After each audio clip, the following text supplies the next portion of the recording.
Hello, hello. Hope everybody is doing good.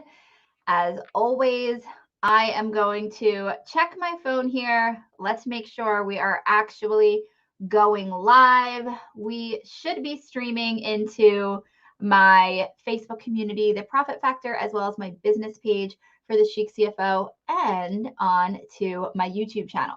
Now, as always, I'm going live using StreamYard. So you have to actually grant StreamYard permission in order for me to see your name. So if you're here, say hello, but hit that button for permission first so that I can see who I am talking to. Oh, and it looks like we have a couple of people signing on. Hello. I am going to get right in here and make sure that it is streaming through well. If you're here, like I said, say hello. I'm going to test the audio. Yep. Looks like audio is working and we are actually live. Let's see. Looks like we've got a comment. Hey, Kelly. All right. We've got some people on. So it is exactly 1 o'clock. So I am going to give it a little bit to get some more people on. But hopefully we will be able to get some people to join us live. If you're not able to make it to the live, we always post the replay. So no worries there. If you guys have been following me for a while, you know that this account kind of went dormant from about February of this year up until last week. So we've just started creating this core content for you guys again and delivering this value. We took a bit of a hiatus. We were so busy with new clients and onboarding them. And really, this group has just been monumental in scaling our done for you service business to the next level. So we were busy bees working on all of that in the background, but we are finally back to serving and bringing you guys this core content. Now, if you are new here, my name is Danae Wolf. I'm a virtual CFO, financial clarity coach, and profit strategist, which means that I help entrepreneurs follow one golden rule. If it doesn't make money, it doesn't make sense. I truthfully believe that if you don't know what's going on in your bank account, you don't know what's going on in your business. So my job is to really help you understand what's going on in your bank account so that you can make sense of all of the financial data so that you can make smarter decisions in your business. So today we are going to be talking about how to give yourself a raise. Because let's face it, at the end of the day, we all started our businesses to make money.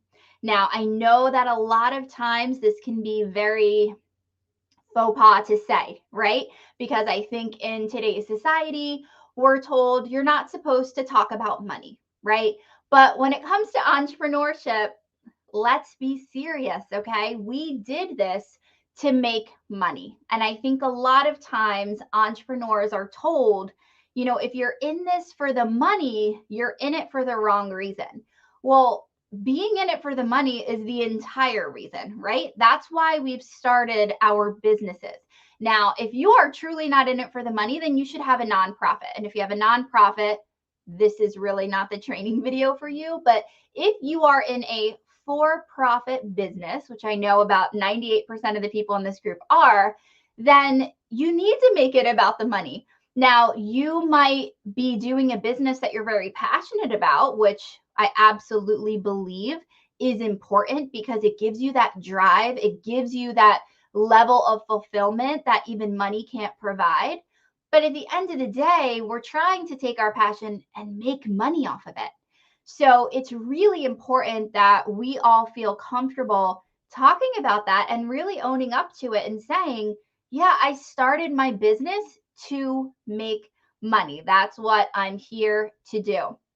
And if you are in a situation where you're like, well, I want the money to do good things in the world, right? Maybe you really have this big picture idea. Maybe you want to start a charity, a nonprofit, something like that.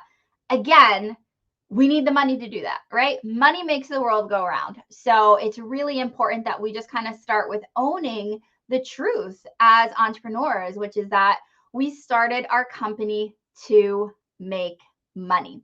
So today we're going to talk about what you have to do in order to make more money, right? So maybe you have been steadily paying yourself out of your business, which is great. Congratulations if that's you. I unfortunately speak to way too many business owners who are just not able to give themselves consistent paychecks. So if you are someone paying yourself steadily, that is great. But today, let's talk about how you can give yourself a raise, because it's definitely something that we want to take a very calculated approach with, right? We don't want to be in a situation where we blindly write a check to give ourselves a raise. We want to know that we're following very specific steps in order to make sure that we can pay ourselves what the business can afford, and really work toward getting yourself paid what you deserve. So, the first thing that we're going to do when we're looking to take a raise as an entrepreneur is you have to know your profits. All right. That is really the first step when it comes to saying, okay, I want to give myself a raise. How am I going to do that? Well, step one is you must know your profit. Now, what I've done is put together a wonderful guide. It's called the Profit Plan. It is totally free. You can head over to thechiccfo.mykajabi.com/profit plan. I will go ahead and put the link in the comments here as well, just for easy accessibility. And if you are listening to this via our Profit Factor podcast on iTunes, we will have the link in the show notes for you as well. But if you download that free resource, it's going to help you to calculate your profit.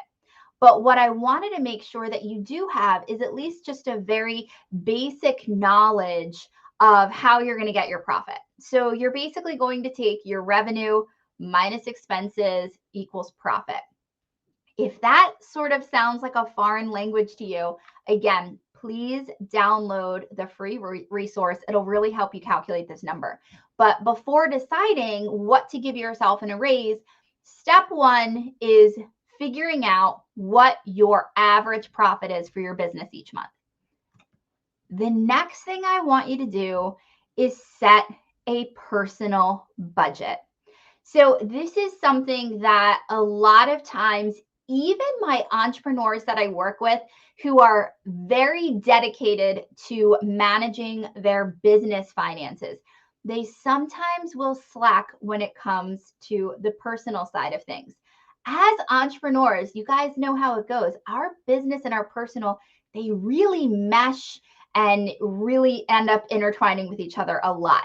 So we want to make sure that we've got a very firm grasp of what's going on in our business checking account, but also what's going on in our personal checking account. So when it comes to setting budgets, yes, you want it for your business, but you also want it personally. You need to sit down, go through your credit cards, your personal checking accounts, and really get a list together of, hey, this is how much it costs to run my household, right? You should know my rent or mortgage and utilities cost X amount of dollars. You should know that I typically spend X amount of dollars on groceries. I typically spend X amount of dollars on insurances, and so on and so forth. Some of the apps I really like to do this, as you guys know, when it comes to the business side of things, big fan of QuickBooks Online. But when you're really trying to manage what's going on the personal side of things, I really love the app You Need a Budget. And I also really love the app Mint. But we also can get it as good of a result just from a spreadsheet, right? So you could open up a Google spreadsheet and get everything inputted. But the point is, you want to have a rock solid understanding of how much money does it take to support your life. And what I usually will tell people is, let's figure out, how much money do you need, right? How much money do you need in order to sustain your current life? But then how much money do you want, all right? How much money do you want? What is that dream life that you're looking to achieve? And also, what is the impact that you want to have on the world? So I call it my win method, right? How much money do you want? What is the impact you want to have on the world? And how much money do you need? So you should really walk away with this saying, hey, I want a life that's going to cost me $8,000 a month. And I'd love to be able to have the type of impact on my community of, $1,000 a month. And I need, for my current situation, $5,000 a month, right? That's really how you should break it down. And a quick side note on the I in my WIN method, okay, on the impact. I want to also stress the point here. Impact doesn't always have to be financial, right? So we might not be in a situation where we have monetary contributions we can make to our community, to the world, but we all are in a situation where we have time we can donate. So looking through your business structure and saying, hey, what can I do? What type of operational improvements can I make? Because I'd really like to be able to volunteer somewhere once a week or even once a month. But I just wanted to highlight that because sometimes when I talk with clients about, what is the impact you want to have on the world, I sort of immediately sometimes get, I don't have money to do anything. Well, it doesn't take money to have impact, right? We can have impacts in other ways. So just wanted to throw that out there. So once you have calculated this, right, you know how much money it costs to sustain your current life, how much money, if any, it would cost to sustain the impact you want to have on the world, and how much money it costs to sustain this dream life, right? Sometimes I speak to people and they say, hey, right now, my mortgage is $2,000 a month and I'm comfortable, but I really want to move to a neighborhood in the next town because it's better schools for my kids. And I've run the numbers and I know that mortgage is going to be about an extra $1,500 a month, right? So that's that high level goal that you would be working toward. Now, once you have those numbers, right, you want to remember there is a difference between gross pay and net pay.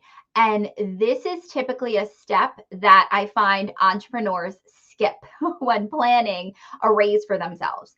So you want to go back and think to when you were an employee, right? So I'm sure you did some type of an annual review and your boss might say, hey, we're going to give you a raise of $500 a month, right? And you immediately in your head probably tried to do the math real quick to say, okay, I'm going to get an extra 500 in my paycheck, but that's not what I'm actually going to bring home. Because we as employees were very quick to realize, okay, wait, I've got to pay tax, right? And I think as entrepreneurs, we tend to forget that piece, right? You've got gross pay and then you've got net, right? And the difference is what we pay to Uncle Sam. So if you run your numbers of your personal budget and you say, hey, I need to give myself a raise of $500 a month, well, that means you need to net $500 a month, which means you actually want to give yourself a much bigger raise so that you can account for taxes. Now, I have plenty of videos explaining more about taxes, and that's not what this training is about. But typically, what I advise is that you account for about 30% of your gross wages to go to taxes. Now, that is very much a generic piece of advice. Everybody's personal tax situation is going to be different. So I strongly urge you to reach out to your tax preparer and ask them, for planning purposes, what should I plan on? But you want to make sure that whatever that raise is that you need, you anticipate the fact that you're actually going to have to be able to pay yourself more. So as an example, you might find that you want to net $400 a month in your raise. That doesn't mean that you need a $400 raise from your company. That might translate to you need a $600 raise from your company so that you can actually net the amount necessary. So wanted to highlight that because I think it's a really common mistake that business owners just don't realize. So making sure that you kind of think back to those employee days and really look at it through that lens and do that math. Now, the next thing I want to talk about is making sure that your business is in a place where it can sustain a raise for you. So, what I strongly suggest is that you make sure you have at least 3 to 6 months of your operational expenses saved in a nest egg in your business checking account. If COVID taught us anything, it's that cash is queen, and having those cash reserves can really make or break you. So many of the businesses that didn't survive COVID, they didn't survive because they didn't have enough cash reserves. So before you put your business in a vulnerable position where you're paying yourself a higher amount each month, make sure that this nest egg is taken care of. Now, pre COVID, I always recommended 3 months. I can tell you, I now personally have 6 months for my business saved aside. And that's really what I'd love to see all of you do. But at minimum, I knew 6 months could sound really intimidating. So at minimum, make sure you have at least 3 months of operational expenses saved so that you've got that nest egg before you start, giving yourself a raise. Now, the final piece that I want to talk about, right? So at this point, you've determined what your business's profits are. You've determined how much you want to give yourself in a raise, right? Because you did a personal budget and you've got your nest egg saved, and now you're ready to start paying yourself, right? You're ready to give yourself a raise. So I want to just briefly touch on investments. One of the things that I see that is very common in the entrepreneurial community is we start to have success in our business and we start giving ourselves these raises, and we're not very smart with the way we spend the money. So here's an example. You might be someone whose personal expenses come to about $4,000 a month, and your business has been accommodating this, and now your profits are higher, you're ready to take a raise, and now maybe you are paying yourself $6,000 a month. So we've got a $2,000 surplus there, right? One of the things I want to strongly urge you to do is to look at that surplus and say, how can I be smart with this money? I don't want you to put yourself in a situation where you just spend that $2,000, right? You're going to fancy dinners, maybe you upgrade your car. And I'm not telling you not to have fun, right? Work hard, play hard. I 100% believe that. If you want your dream car, if you want your dream home, yes. But I also want you to be very smart about it. I think a lot of times as entrepreneurs, we really just assume that because we aren't an employee somewhere, there's not an opportunity for us to have a retirement account or have investment accounts. And that's simply not the case. There's some wonderful retirement plans available for the self-employed. So I just urge you, when you give yourself the raise, yes, if you want to upgrade your lifestyle and that's the goal you've been working toward, go for it. But please take a moment to say, okay, wait, how can I strategize this money? How can I invest into my future? How can I start the process of building generational wealth? So meet with an advisor. I am in the process of having someone come into our community and do a live training on this. It's something that I, as an entrepreneur, have really been trying to learn more about. What are our options as self-employed individuals when it comes to investments? What are our options when it comes to retirement accounts? So I'm really intrigued by it, and I am working on hopefully this fall getting a training and some resources out to you guys. But just wanted to add that in. I'm all about leveling up and making sure that we can live our dream life. But just plan for tomorrow, right? Let's celebrate today. Let's enjoy today. But don't forget that there is a tomorrow, and we just want to be prepared. So I hope that this was helpful. If you guys are able to give yourself a raise in 2021, drop it in the comments. Let us know so we can celebrate with you. I hope that you're able to walk through this exercise and determine that you can, in fact, give yourself a raise, because let's face it, we all started our businesses to make money, and I want to make sure you get paid what you deserve. I will talk to you guys soon.